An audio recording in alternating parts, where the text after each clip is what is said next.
Ayun, magandang araw. Si Jex at welcome po sa Mooncycle. At ngayon review natin itong in-install nating Hansi chin mount. Yan, nakalagay ngayon sa ating HJC V10, no? So on our way tayo to Lipa City. Sa Vespa Lipa, kunin natin yung RCR ni Pablo, ang ating Vespa Primavera, para magamit na natin siya sa mas malayo. So pinakita ko naman sa inyo kung paano i-install, no? Basic lang namang i-install to. So kasama dun sa package, meron siyang installation manual. Ang maganda sa Hansi chin mounts compared sa ibang chin mount na available sa market, no, ay specified siya per helmet, no?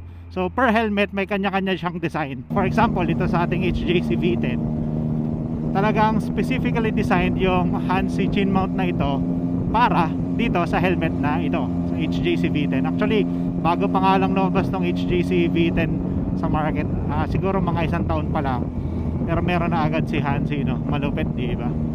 So yun, so shout out kay Sir Henry Chan of Hansi Helmet Chin Mounts. So ano bang kahalagahan na medyo specified yung ating chin mount? Syempre, di ba? Saktong-sakto, pogi siyang tingnan unang-una, no? Ayun, at dahil malinis nga yung pagkakagawa, pogi siya, di ba?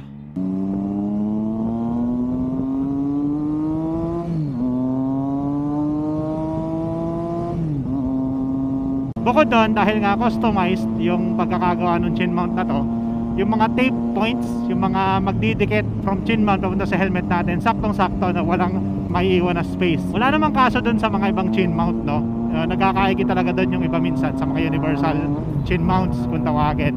Pero kung ang chin mount kasi natin saktong-sakto, walang magli-leave out na space para doon sa tape na kinakabit natin from chin mount papunta sa helmet.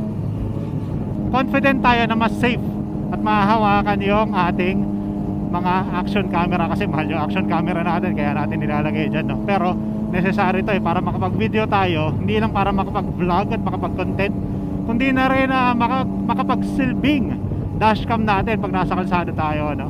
Ako minsan nagbi-video tayo hindi lang para makapag-content or makapag-vlog, pero kumbaga sa mga kotse, di ba, in a way medyo nagiging necessary na yung dashcam, so ito yung nagsisilbing dashcam natin, no? Nakakapagkwenta pa tayo ng mga nagagawa nating mga rides. So kakabitan lang natin yung setup natin ng mic. So ang gamit nga pala nating action camera is itong Osmo Action 4. Para makabitan siya ng audio, meron tayong Boya BYK4, tapos meron tayong mic setup na nakatanim sa ating helmet. So isa pang safety feature nitong Hansi, kung makikita nyo, meron siyang parang tali dito. Asa ba? Sa itong side na to, narito, yan. Para pag bumigay yung sa kasamaang palad, kung bibigay man yung helmet chin mount na hindi pa naman nangyayari sa atin. So dalawang helmet na yung nakabitan natin, ito yung HJC DSX1 natin, tapos yung ito nga HJC V10. Tapos may mga paparating din tayong mga Hansi pa ulit para sa ating isa pang helmet for review, So yun, pinagkakatiwalaan natin din ang Hansi kasi bukod nga sa maporma, safe na safe yung ating mga action camera dito. Abangan nyo rin, paparating na rin ang ilang mga designs ng Hansi helmet chin mount sa atin sa Mooncycle, no? Kakaroon tayo ng partnership with Hansi para naman na may bigay ni Hansi, may pasubok sa atin ang mga produkto niya dito sa atin sa San Pablo, Laguna. Solid, diba?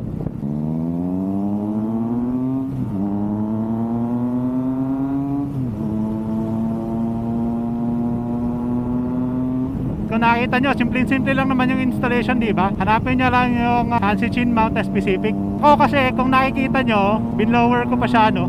Pinainitan ko muna yung 3M tape para mas sure. Hindi yun necessaryong gawin, hindi yun necessary. Pang sure ko lang yun sa akin.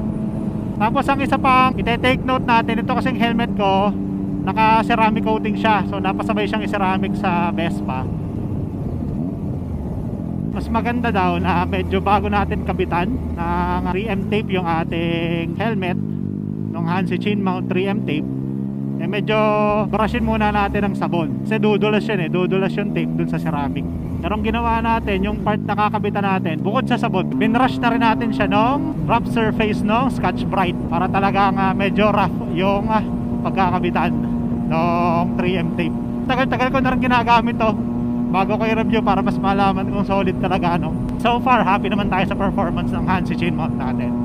Alright, kaya sa mga naghahanap ng mga solid na chin mount, Hansi chin mount, available yan sa iba't ibang dealers nationwide. Soon, magiging available din yan sa Mooncycle Motoshop. Magiging tayo ng official installation site ng Hansi helmet chin mount. Yun, maraming salamat boss Henry sa privilege. Yun, again, maraming salamat po sa magsama, no? At ngayong panahon ng kainitan, stay hydrated po tayo. Stay safe, ride safe. Ako po si Jex. Enjoy the ride.